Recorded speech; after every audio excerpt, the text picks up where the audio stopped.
You ask Tiger to solve. This deals with linear equations with one unknown. The final result is n equals 80/9. Let's solve it step by step.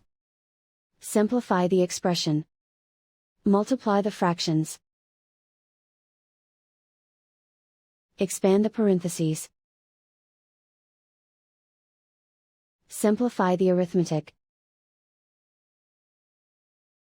Break up the fraction. Find the greatest common factor of the numerator and denominator. Factor out and cancel the greatest common factor. Group all constants on the right side of the equation. Add 8 to both sides. Simplify the arithmetic. Convert the integer into a fraction.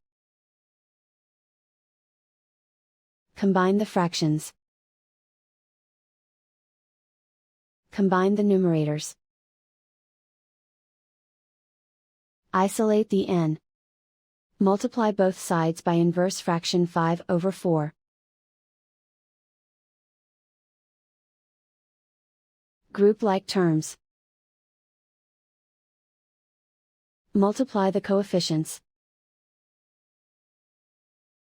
Simplify the fraction.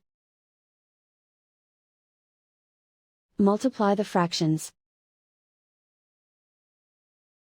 Simplify the arithmetic. And so the final result is n equals 80/9.